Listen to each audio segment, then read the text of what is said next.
அனைவரும் அமர்ந்த வண்ணமே ஆண்டவர் இயேசுவினுடைய நற்செய்திக்கு செவிமடுப்போம். லூக்கா எழுதிய நற்செய்தியிலிருந்து வாசகம். அதிகாரம் 1, இறை வசனங்கள் 39 முதல் 45 வரை. அதன்பின் மரியா புறப்பட்டு யூதேயா மலைநாட்டிலுள்ள ஓர் ஊருக்கு விரைந்து சென்றார். அவர் சக்கரியாவின் வீட்டை அடைந்து எலிசபெத்தை வாழ்த்தினார். மரியாவின் வாழ்த்தை எலிசபெத்து கேட்டபொழுது அவர் வயிற்றில் இருந்த குழந்தை மகிழ்ச்சியால் துள்ளிற்று. எலிசபெத்து தூயாவியால் முற்றிலும் ஆட்கொள்ளப்பட்டார்.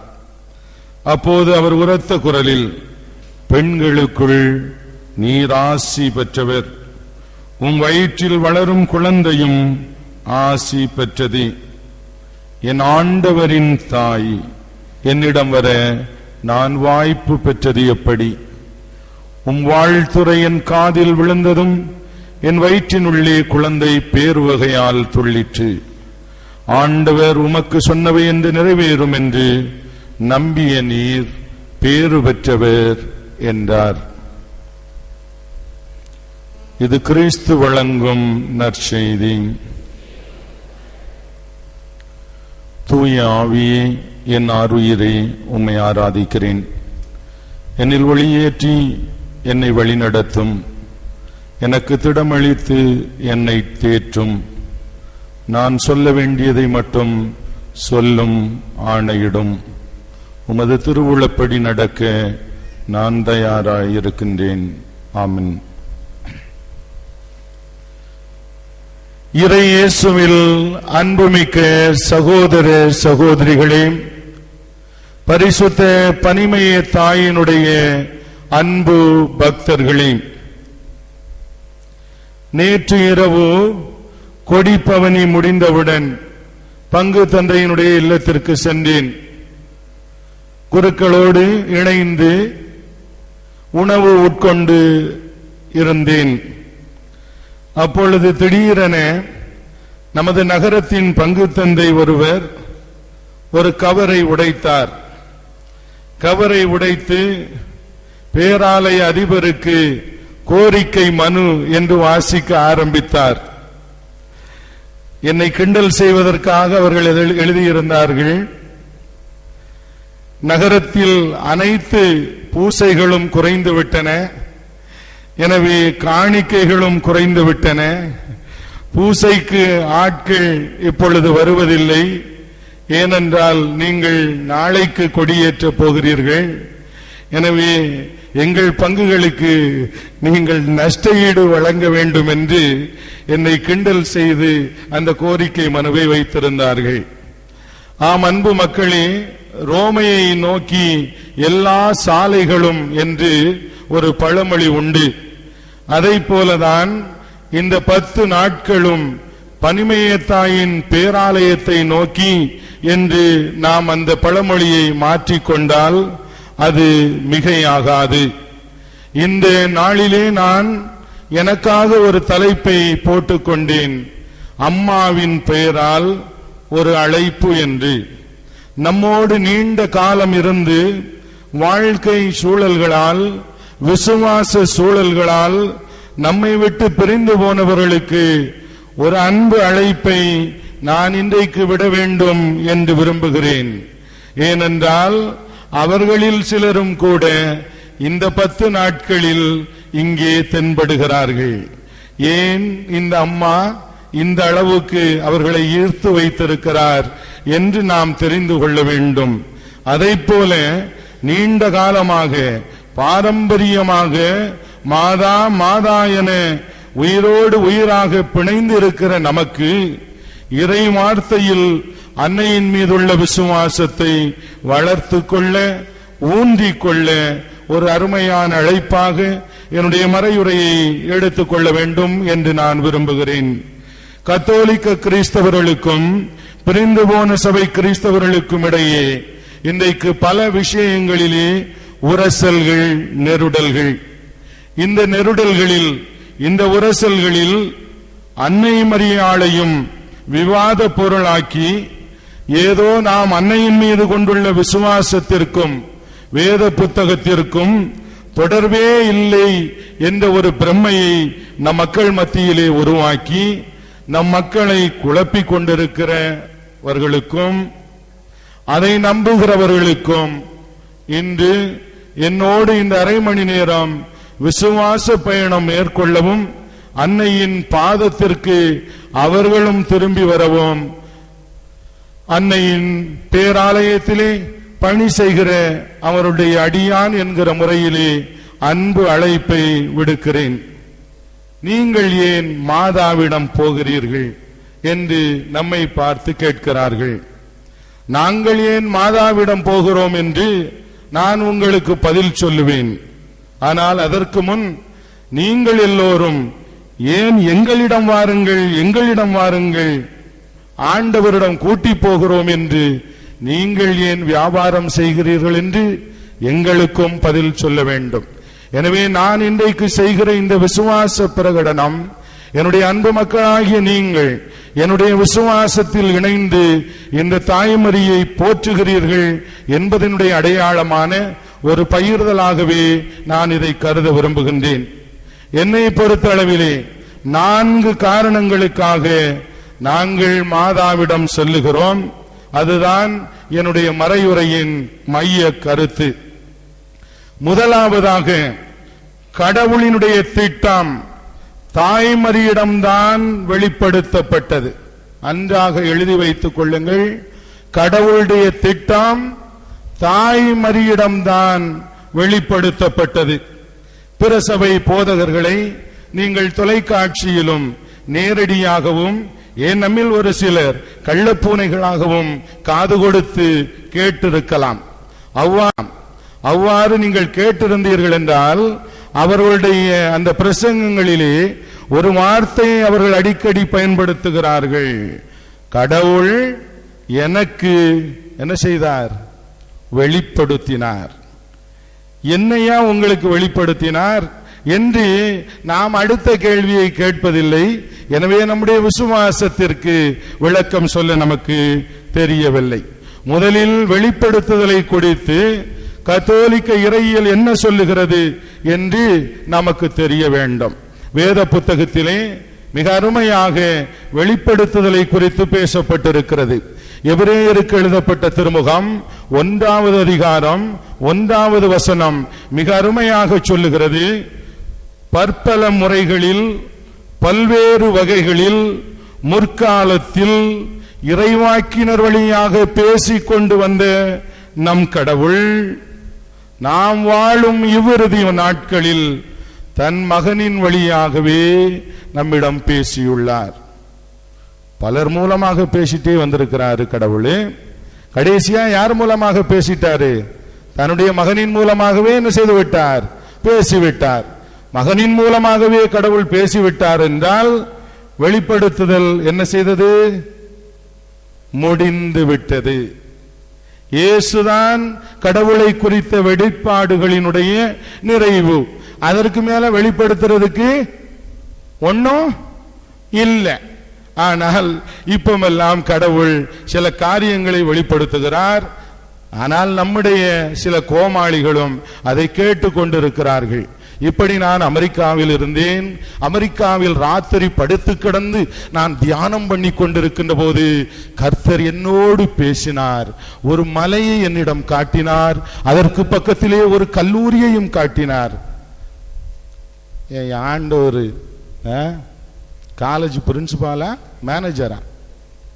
பற்பல வகைகளிலும் பல்வேறு முறைகளிலும் பேசிய கடவுள் தன் மகனின் வழியாகவே பேசி இதுதான்பா கடவுள், இதுதான் கடவுளுடைய அன்பு, இதுதான் கடவுளுடைய திட்டம் என்று பேசி முடித்து விட்ட பிறகு கடவுள் உங்களை ராக்காலங்களில் எழுப்பி டிவியை ஆரம்பிங்கிறாரு, பத்திரிகை ஆரம்பிங்கிறாரு. இப்படி நான் சொன்னா நீங்க கேட்பீங்களா?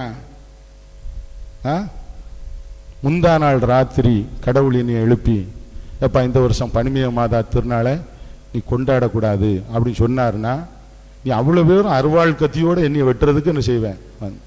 அப்ப என்னுடைய வெளிப்படுத்துதலை நீ என்ன செய்ய மாட்டேன்? கேட்க மாட்டேன். ஆனால் எங்கோ சொல்லுகிற வெளிப்படுத்துதலை நீ கேட்பேன். இங்கேதான் நான் என்னுடைய அன்னை மரியாளை, தாய் மரியாளை, அவளுக்கு கொடுக்கப்பட்ட வெளிப்படுத்துதலை என்னுடைய குருதியோடு சேர்ந்து விசுவசிக்கிறேன். ஊழி காலமாக மறைக்கப்பட்ட திட்டம் கடவுளுடைய திட்டம். அந்த திட்டத்தை கடவுள் தன்னுடைய கபிரியேல் தூதரை அனுப்பி என்ன சொன்னார்? யார்கிட்ட சொன்னார்? யார்கிட்ட சொன்னார்? சத்தமா சொல்லுங்க, டிவியில கேட்கட்டும். மரியாள்கிட்ட தான் சொன்னார். என்ன சொன்னார்? ரொம்ப அற்புதமான வார்த்தையால் அந்த பெண்மணியை அவர் அழைத்து, அருள் நிறைந்தவளே வாழ்க, அருள்மிக பெற்றவளே வாழ்க, ஆண்டவர் உம்முடனே, இதோ உன்னுடைய வயிற்றிலே நீ கருத்தாங்கி ஒரு மகனை பெற்றெடுப்பாள், அவர் கடவுளின் மகன் எனப்படுவார். எங்க எழுதியிருக்கு இதெல்லாம்? இதை பற்றி பேசு. மோயிசனை பற்றி பேசுகிற, யோபுவை பற்றி பேசுகிறாய், எல்லா இறைவாக்குனரை பற்றி பேசுகிறாய். இந்த அம்மாவை பற்றியும் வேத புத்தகத்தில் எழுதியிருக்கிறதே. இவளிடம் தானே கடவுள் தன்னுடைய திட்டத்தை சொல்லி, அம்மா உன்னுடைய உதவி எனக்கு வேண்டும் என்று நாசரேத்தூரில் இருந்த கன்னிமரியாளிடம்தான் கடவுள் என்ன செய்தார்? தனது திட்டத்தை சொன்னார். நம்ம எல்லா விஷயத்தையும் எல்லார்ட்டையும் பேச மாட்டோம், சரிதானே? எல்லா விஷயத்தையும் எல்லார்ட்டையும் பேசுவோமா? பேச மாட்டோம். அதிலும் நம்பகரமான விஷயத்தை யார்கிட்ட பேசுவோம்? நம்பகரமான ஆட்களிடம் தான் பேசுவோம். ஆனால் கடவுள் என்ன செய்திருக்கிறார்? யாரை தேர்ந்தெடுத்திருக்கிறார்? தன்னுடைய திட்டத்தை சொல்ல தாய்மரியை தான் அவர் தேர்ந்தெடுத்திருக்கிறார். அது அத்தனையும் வேத புத்தகத்திலே சான்றோப்பம் செய்யப்பட்டிருக்கிறது. லூகாஸ் நற்செய்தியினுடைய தொடக்க பகுதிகளை வாசித்தால் தெரியும். அந்த திட்டம் உண்மையான திட்டம் என்று அந்த அம்மாவுக்கு துணைவராக வாய்க்கப்பட்டவரையும் எழுப்பி கடவுள் என்ன சொன்னார்? அப்பா, நீ அந்த அம்மாவை நீ சந்தேகப்படாத, அது என்னுடைய திட்டம். அவருக்கு இயேசு என்று பெயரிடுவீர். அவர் என்ன செய்வார்? மக்களுடைய பாவங்களில் இருந்து விடுவிப்பார். அதுதான் கடவுளுடைய திட்டம். சூசையப்பரையும் ஒரு சம்மனஸை விட்டு கனவுல எழுப்பி அந்த திட்டத்தை அவர் சொல்லிவிடுகிறார். ஆக இன்றைக்கு வெளிப்பாடு வெளிப்பாடு வெளிப்பாடு என்று சொல்லுகிறார்களே, இதைவிட பெரிய வெளிப்பாடு, கடவுளுடைய திட்டத்தை விட பெரிய வெளிப்பாடு எங்கே இருக்க முடியும்? ஏதோ இங்கே இருக்கிற நம்முடைய பொம்பளைகள் அங்கே சொல்லப்படுகிற சில வாக்கியங்களுக்காக அங்கே போகிறார்கள், சரணாகதி ஆகிறார்கள். இப்படிதான் கனவில் இருந்தேன், ஒரு பெண்மணிக்கு கட்டி கரைந்தது. என்னப்பா, நீங்கள் தான் பதில் சொல்ல வேண்டும். நான் இறையியல் பேசுகிறேன், நான் விவிலியம் தான் பேசுகிறேன். இந்த விவிலியத்தில் அம்மாவுக்கு வெளிப்படுத்தப்பட்டது சான்றொப்பம் செய்யப்பட்டிருக்கிற. ஆனால் இவன் யாரிடமும் கடவுள் வெளிப்படுத்தியது வேத புத்தகத்திலே சான்றொப்பம் செய்யப்படவில்லை. எந்த கவர்மெண்ட் அலுவலகத்துக்கு போனாலும் அட்டஸ்ட் பண்ணிட்டு வாயாங்கிறான். நமக்கு அட்டஸ்டேஷன் இதுதான். இதை எங்க ஆட்கள் உங்களுக்கு சொல்லி தரவில்லை. எனவே அவர்கள் முந்திக் கொண்டார்கள். 20 வருடங்களுக்கு முன்பாக நாங்களும் தீவிரமாக வேத புத்தகத்தில் இருந்து அன்னை மரியாளை பற்றி பேச ஆரம்பித்திருந்தோம் என்றால் அவர்களை ஒரு கட்டத்திலே தடுத்திருக்க முடியும். எங்களுடைய குறையும் அங்கே இருக்கிறது என்பதனை தாழ்ச்சியோடு ஏற்றுக்கொள்வதில் எனக்கு எந்த சங்கடமும் இல்லை. இரண்டாவதாக, நான் மரியாளை ஏன் போற்றுகிறேன் என்றால், அந்த மரியாள் இயேசுவினுடைய முதல் சீடன். இன்றைக்கு எல்லாரும் தன்னை சீடன்கிறான், எல்லாரும் தன்னை அப்போஸ்தலன்கிறான், எல்லாரும் நாங்க பிரசங்கிப்போம்ங்கிறான். எல்லாம் நீ செய்யப்பா, நீ தாராளமா செய், ஆண்டவருடைய நற்செய்தியை நீ என்ன செய், போதி, எனக்கு எந்த ஆட்சேபனையும் இல்லை. ஆனால் அந்த சீடன் என்கிற அந்த வார்த்தைக்கு அர்த்தம் தெரியாமல் செய்யாது. வேத புத்தகத்திலே சீடன் என்பதற்கு, கிறிஸ்துவின் சீடன் என்பதற்கு 2 தகுதி சொல்லப்பட்டிருக்கு. யாராவது ஒரு ஆள் சொல்லுங்க பாப்போம். 2 தகுதி தான் கிறிஸ்துவனுடைய சீடனாய் இருப்பதற்கு. என்ன தகுதி? என்ன தகுதி? மார்க்கு நற்செய்தி 3ஆம் அதிகாரம் 34வது வசனத்திலே நான் இங்கே படிப்பது போல என்னை கேட்டுக்கொண்டிருந்தவர்களும் படிக்கட்டும். என்னை பின்பற்ற விரும்புகிற எவனும் தன்னலம் துறந்து தன் சிலுவையை தூக்கி கொண்டு என்னை பின்பற்றட்டும். ஆக கிறிஸ்துவனுடைய சீடனுக்கு முதலடையாளம் என்னது? சிலுவை துன்பம். கிறிஸ்துவனுடைய சீடனுக்கு முதல் அடையாளம் என்னது? சிலுவை துன்பம். இரண்டாவது, அருளப்பர் நற்செய்தி 13ஆம் அதிகாரம் 15வது வசனத்திலே சொல்லப்பட்டிருக்கிறது, நீங்கள் ஒருவர் மற்றவருக்கு செலுத்தும் அன்பிலிருந்துதான் நீங்கள் என் சீடர்கள் என்பதனை எல்லாரும் அறிந்து கொள்வார்கள். ஆக இரண்டாவது தகுதி அன்பு. ஆக சீடனுக்கு 2 அடையாளம் தான். இயேசுவுக்காக துன்பம் அனுபவிப்பது, இயேசுவை போல் அன்பு செய்வது. இந்த அடிப்படையிலே இது வேத புத்தகத்தினுடைய அடிப்படை. என்னுடைய சொந்த கப்சா அல்ல, கதை அல்ல. ஆண்டவர் இயேசுவே சொன்ன சீடனுக்கு உரிய அந்த 2 தகுதி இதுதான். இது அன்னை மரியாளிடம் இருந்ததா என்று நாம் யோசித்து பார்க்க வேண்டும், அல்லது பிரசங்கிக்கிற இவர்களிடம் இருக்கிறதா என்று யோசித்து பார்க்க வேண்டும். இயேசுவுக்காக உடலிலும் உள்ளத்திலும் அன்னை மரியை போல வேதனை அனுபவித்தது வேறு யாரும் இந்த உலகத்தில் இருந்திருக்க முடியுமா? இருந்திருக்க முடியுமா?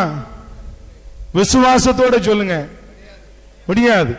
எந்த மகனுக்காகவும் தாய் செய்கிற தியாகத்தை விட மிகப்பெரிய தியாகம், துன்பம், சிலுவை இருக்கவே முடியாது.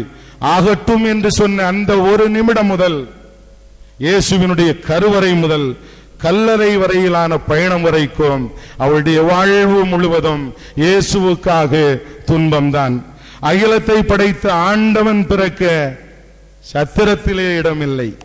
அகிலத்தை படைத்த ஆண்டவன் பிறக்க சத்திரத்தில் கூட இடமில்லை. உலகத்தை இரட்சிக்க வந்தவனை அடக்க கல்லறை கூட கிடைக்கவில்லை. ஒரு தாயினுடைய உள்ளம் எப்படி துடித்திருக்கும்! இந்த கொடூரமான அந்த கல்வாரி மலை துன்பத்தை பார்ப்பதற்கு இந்த தாயினுடைய மனம் எப்படி கொதித்திருக்கும்! நாமெல்லாம் ஒருவேளை நம்ம பிள்ளை தப்பு பண்ணி போலீஸ்காரங்க அடிச்சா கூட என்ன சொல்லுவோம்? என் பிள்ளை தப்பே செய்யவில்லைப்பா, என் பிள்ளை கட்டி தங்கம், இப்போதான் கோலார் தங்க வயலில் இருந்து வெட்டி வந்தேன் என்று தாய்மார்கள் சாதிப்பார்கள். இதோ சென்ற இடமெல்லாம் நன்மை செய்து கொண்டு சென்றவரை விண்ணுக்கும் மண்ணுக்கும் நடுவே சிலுவையிலே தொங்க விட்டிருக்கிறார்கள். இதோ வியாகுல தாயாக அவள் பார்த்து நிற்கிறாள். இதைத்தான் சிமியோன் தீர்க்கதரிசி மிக அருமையாக முன்னுரைத்தார். அன்னை மரியாளை நோக்கி, உமது உள்ளத்தையும் ஒரு வாழ்வூடுருவும். இதுவும் வேத புஸ்தகத்தில் தான் இருக்கு. இன்றைக்கு பிரசங்கிக்கிறவர்கள் கிறிஸ்துவுக்காக துன்பம் அனுபவித்தார்களா?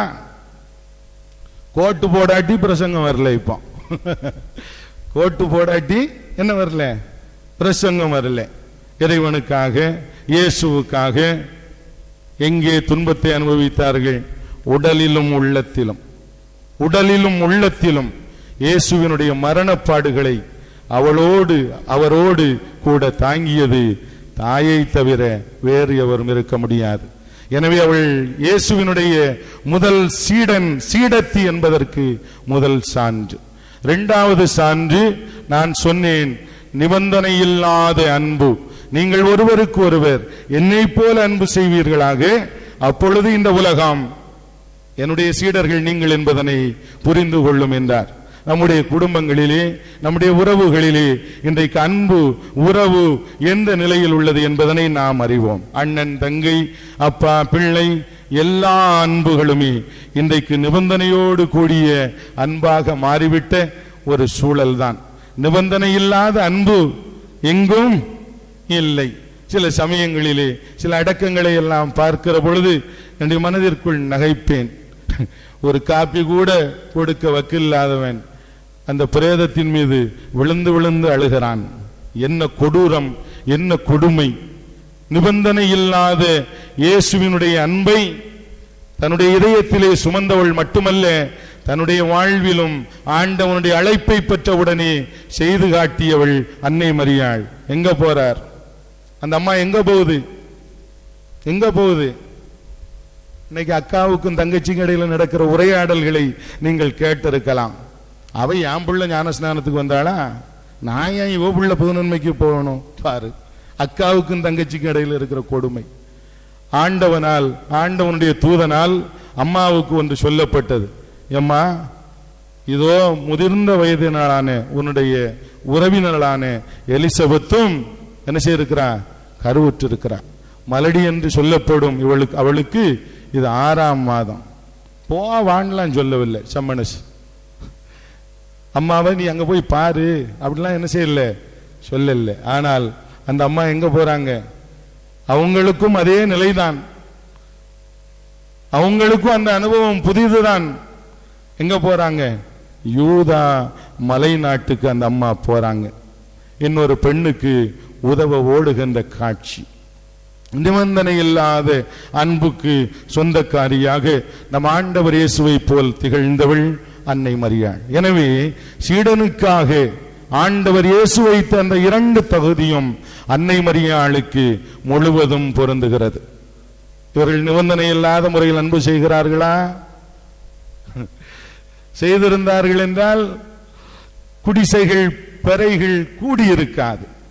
ஒருவனுக்கு பாடத் தெரிந்ததென்றால், ஒருவனுக்கு பேச தெரிந்ததென்றால் அவன் உடனே சபையை என்ன செய்து விடுகிறான்? இன்றைக்கு ஆரம்பித்து விடுகிறான். ஒரு போதகரிடம் இருக்கிறான், அங்கே படித்துக் கொள்ளுகிறான். மறுநாள் அவன் ஒரு சபையை என்ன செய்கிறான்? ஆரம்பிக்கிறான். ஆனால் ஆண்டவரோ மன்றாடி மன்றாடி தன்னுடைய தந்தையிடம் கேட்டார், தந்தாய் எல்லாரும் எப்படி இருப்பாங்களாக? ஒன்றாய் இருப்பார்களாக. ஆனால் அவர்களுடைய ஒரே பிரார்த்தனை, தந்தாய் நாங்கள் எங்கள் வசதிக்கு ஏற்ப 2ஆய் இருப்போமாக, 3ஆய் இருப்போமாக, 4ஆய் இருப்போமாக, 5ஆய் 6ஆய் இருப்போமாக. ஏனென்றால் உங்களில் சிலர் 5ஆம் 6ஆம் சபைகளை பார்த்தவர்கள் என்பது என்னுடைய அனுபவத்தில் எனக்கு தெரியும். அன்பு மக்களே, 3வது, என் தாயை நான் ஏன் போற்றுகிறேன், விசுவாசத்தோடு போற்றுகிறேன் என்றால் காரணம் அவளுடைய பரிந்துரை. இங்கதான் அவங்களுக்கு ரொம்ப பிரச்சனை வருது. பரிந்துரைப்பது என்பது இந்த உலகத்தினுடைய அனுபவம் தானா? பள்ளிக்கூடத்திலே பிள்ளைகளை டூர் கூட்டிட்டு போறாங்க. 750 ரூபாய் மைசூருக்கு போறதுக்கு. பிள்ளை பள்ளியிடத்தை விட்டு என்ன செய்யுது? வீட்டுக்கு வருது. வந்தோடனே அது என்ன செய்யும்? சொல்லுங்களேன் பாப்போம். அப்பாட்ட கேட்குமா, அம்மாட்ட கேட்குமா? சாதாரண அனுபவம். அம்மாட்ட தான் அது கேட்கும். அம்மா அவர் அலுவலகத்திலிருந்து வரும்போது மூடு பார்த்து என்ன செய்வா? சொல்லுவா. அப்படித்தானே? எங்க வீட்டில் அப்படித்தான் நடக்கு. அவன் வீடுகளில் என்ன நடக்குதோ எனக்கு தெரியாது. இதுதான் கத்தோலிக்க கிறிஸ்தவர்களுடைய வீடுகளிலே பொதுவாக நடக்கும். அந்த தாய் நேரம் பார்த்து போடுவா. எப்படி? என்னங்க பிள்ளைய டூர் கூட்டு போறாங்களாம், 750 ரூபாயா? மூடு பார்த்து அவர் கோபமா. அப்படித்தானே? அப்படித்தான் நடக்குது. இது உலகத்தினுடைய அனுபவம். பரிந்துரைப்பது. நீ எவனும் ரெக்கமெண்டேஷனுக்கு போகவில்லையா? டிவி ஆரம்பிக்கணும், பத்திரிகை ஆரம்பிக்கணும். நீ யார் ரெக்கமெண்டேஷனுக்கு போகலையா? எல்லாம் போகத்தான் செய்யற. இது உலகத்தினுடைய அனுபவம். விவிலியத்தில் இந்த அனுபவம் இருக்கிறதா? முதல் பேப்பர்ல பக்கத்துல தொடங்கி கடைசி பக்கம் வரைக்கும் விவிலியத்தில் நிறைந்திருப்பது என்னது? பரிந்துரைக்கிற அனுபவம். குல முதுவர்கள் பரிந்துரைத்தார்கள். ஆபிரகாம் பரிந்துரைத்தார். ரொம்ப அருமையான ஒரு காட்சி இருக்கிறது.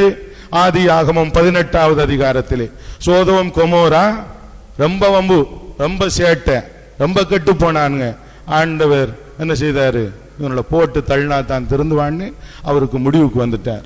உடனே ஆபிரகாம் என்ன செய்தார்? போய் வாசிங்க. என்ன அருமையான ஒரு காட்சி. என்ன செய்வார்? ஆண்டவர்கிட்ட எப்படி மன்றாடுவார்? இவர் 50 பேர் இருந்தா ஐயா விட்டுருவேரா? அவனு பாவம். 50 பேர் நல்லவன் இருந்தா விட்டுருவேரா? Okay okay okay. ஆண்டவர் உடனே ஓகே என்றுவார். உடனே படிப்படியா குறைப்பார் ஆபிரகாம். எப்படி? 40, ஆண்டவரே 30. ஆண்டவரே கோவப்பட்டுறாதையும் அடியேன் 10 பேர் இருந்தா விட்டுருவீரா? எங்க இருக்கு? பைபிள்ல இருக்கு. நீதி தலைவர்களை பாருங்கள், இறைவாக்கினர்களை பாருங்கள், ஆண்டவரால் இஸ்ரவேல் மக்களுக்கு கொடுக்கப்பட்ட அரசர்களை பாருங்கள். எல்லாரும் என்ன செய்தார்கள்? எல்லாரும் என்ன செய்தார்கள்? பரிந்துரைத்தார்கள். இனி அம்மாவை பாருங்கள். அருளப்பர் நற்செய்தி 2ஆம் அதிகாரம். கானாவூர் திருமணத்திலே அங்கே ஒரு காட்சி. எல்லாரையும் போலதான் சேசுவும் அவங்க அம்மாவும் என்ன செய்யிருக்காங்க? போயிருக்காங்க.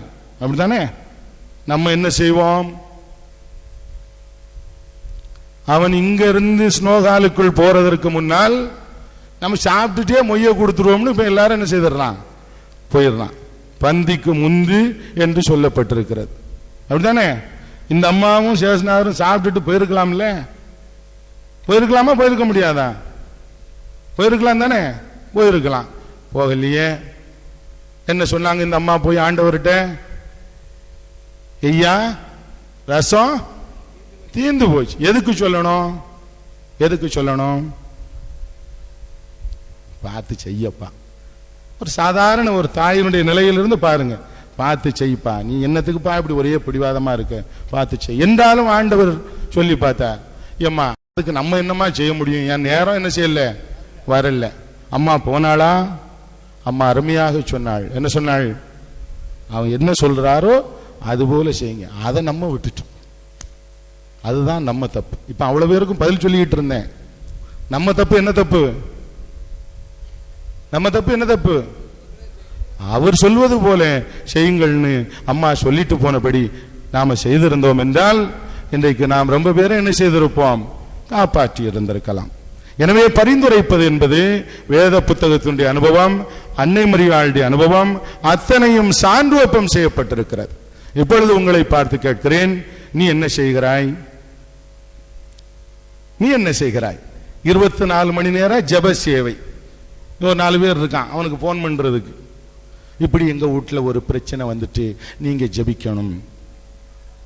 யாராவது போட்டு பார்த்துருக்கீங்களா? டெஸ்ட் பண்ணணையா, அதெல்லாம் டெஸ்ட் பண்ணி பார்க்கணும். நான் டெஸ்ட் பண்ணி பார்க்காம பேசல, நானும் போன போட்டிருக்கேன். நீங்கள் எங்கள் இதுல உறுப்பினராக இருக்கிறீர்களா? நான் ஜெபம்படி கஷ்டத்தில் இருக்கேங்கிறேன். நீங்க எங்க பங்காளியில இருக்கீங்களா, கொடையாளியில இருக்கீங்களான்னு தான் முதல் கேள்வி என்ன செய்யுது வருது. காரியத்தில் அவர்கள் என்ன செய்கிறார்கள்? கண்ணாய் இருக்கிறார்கள். நீ 24 மணி நேரம் என்ன செய்கிறாய்? நீ பரிந்துரைக்கிற ஜெபத்தை தான் நீ என்ன செய்து கொண்டிருக்கிறாய்? படித்து கொண்டிருக்கிறாய். அப்படித்தானே? அவங்க தொடு, இங்கே தொடு. அவருக்கு ஞான தேசம் படிச்சு கொடுக்கிறது யாருக்கு? தொடுகிறவருக்கு ஞான தேசம் படித்து கொடுக்கிறது. அவரை பொம்மை மாதிரி ஆட்டுவது எப்படி? அங்க தொடப்பா, இங்க தொடு, ரோஸ் கலர் சேலை கொடுத்திருக்கவளை தொடு, ட்ரௌசர் போட்டிருக்கவனை தொடு. இவன் அவ்வளவு பேர் என்ன செய்யறான்? ஓ ஓ ஓ ஓன்னு என்ன செய்கிறான்? சத்தம் போட்டுக்கொண்டு இவனும் இருக்கிறான். அப்ப நீ என்ன செய்கிறாய்? உன்னை யார் பரிந்துரைக்க சொன்னது? நீ தூக்கு மேடையில் இருந்தவனே. தூக்கு மேடையில் இருந்து கர்த்தர் என்னை ரட்சித்தார். உன் தூக்கு மேடையில் நீ இருந்திருந்தேனா நீ எவ்வளவு பெரிய கசவாளியா இருந்திருப்ப. நீயே பரிந்துரைக்கலாம் என்றால் ஆண்டவனை பெற்றவள், ஆண்டவனை சுமந்தவள், ஆண்டவனோடு நடந்தவள், ஆண்டவனை தாளாட்டினவள், ஆண்டவனை நம்முடைய ரட்சணியத்துக்காக கொல்லும் போது கண்ணீர் விட்டு நின்றவள். ஏன் அதுக்கு பிறகும் எப்படி இவன் எல்லாரும் மீன் பிடிக்க போமான் இருந்தான் அப்போஸ்தலர்கள் எல்லாரும். அப்பவும் மாடி அறையில எப்பா இருங்க என்று அவர்களோடு மாடி அறையில் தங்கி இருந்த அந்த தாய்மறி பரிந்துரைக்க கூடாது என்று சொல்வதற்கு உனக்கு என்ன தகுதி இருக்கிறது? உனக்கு எந்த தகுதியும் இல்லை. எனவே பரிந்துரைப்பது என்பது வேத புத்தகத்தினுடைய அனுபவம், அன்னை மரியினுடைய அனுபவம், திரு அவையினுடைய அனுபவம். எனவே நாம் இந்த தாயை மன்றாடுகிறோம். ரொம்ப அருமையாக திருச்சபை தெளிவாக வைத்திருக்கு. எவ்வளவு அருமையா பாடினார் திவ்ய சந்த மரிய தஸ்னேவிஸ் அம்மாவேன்னு ஒவ்வொன்னா சொல்லி சொல்லி பாடினார். நம்ம எல்லாரும் என்ன சொன்னோம்? எங்களுக்காக வேண்டிக் கொள்ளும். திடீர்னு அப்படியே குரல் போயிட்டு அவருக்கு, உலகின் பாவங்களை போக்குகின்ற என்ன சொன்னோம்? நம்ம எல்லாரும் என்ன சொன்னோம்? எங்களை தயவு பண்ணி ரட்சியும். யாரைத்தான் ரட்சிக்க கூப்பிட்டோம்? ரட்சிக்க யாரை கூப்பிட்டோம்? உலகத்தின் செம்மறியானவரைத்தான் கூப்பிட்டோம். பரிந்துரைக்கு யாரை கூப்பிட்டோம்? என் தாயை நான் என்ன செய்தேன்? கூப்பிட்டேன். இந்த விசுவாச தெளிவு இல்லாத காரணத்தால் ஒவ்வொருவனும் பிரசங்கிக்கிறான். அதை கேட்பதற்கு நாம் எல்லோரும் போய்கொண்டிருக்கிறோம். 4வதாக நான் முடித்து விடுகிறேன். தாய்மறி கடவுளினுடைய செல்ல குழந்தை. என்னதான் 3 பிள்ளை 4 பிள்ளை இருந்தாலும் தாய்க்கு ஒரு செல்ல பிள்ளை இருக்குமா? இருக்குமா இருக்காதா? நான் 5 பிள்ளை சில தாய்மார் சொல்லலாம், 5 பிள்ளையும் ஒன்று போல தான் பார்ப்பேன் அது சொல்லுவாங்க. ஆனால் தாய்க்கு ஒரு செல்ல பிள்ளை உண்டா இல்லையா? எந்த தாய்க்கும் அந்த டிஃபன்ல கூட கொஞ்சம் ஒரு சின்ன ஒரு பங்கு, அவனுக்கு பிடித்ததுல அவனுக்கு ஒரு முட்டை பிடித்ததுன்னா அவனுக்கு ஒரு முட்டையை போட்டு கொடுப்பது, இதெல்லாம் உலகத்தில் நடக்கிறது. அப்படித்தானே? கடவுளுடைய செல்ல குழந்தை, அருள் நிறைந்தவளே வாழ்க, அருள் மிக பெற்றவரே வாழ்க. இப்படி ஒரு செல்ல பிள்ளைக்கு கடவுள் சில கொடைகளை என்ன செய்தார்? கொடுத்திருக்கிறார். இதை நாங்கள் விசுவசிக்கிறோம். இதை விசுவசிக்க கூடாது என்று சொல்வதற்கு உனக்கு எந்த உரிமையும் இல்லை. அதில் ஒன்றுதான், அவள் அமல உற்பவி. தாயினுடைய கருவிலே அவள் என்னது? அமல உற்பவி. பாவ மாசு இல்லாமல் கடவுள் அவளை காத்தாள். ஒரு ரோட்ல போயிட்டு இருக்கிறோம், குழி ஒன்று இருக்கிறது. நம்ம எல்லாரும் குழிக்குள்ள என்ன செய்யறோம்? விழுந்துட்டோம். ஜென்ம பாவத்தில் நம்ம எல்லாரும் என்ன செய்யட்டோம்? விழுந்துட்டோம். ஆண்டவர் ஞான ஸ்நானத்தின் மூலமாக, தன்னுடைய இரட்சணியத்தின் பலனின் மூலமாக, தன்னுடைய இரத்தத்தின் மூலமாக அவர் நம்மளை என்ன செய்தாரு?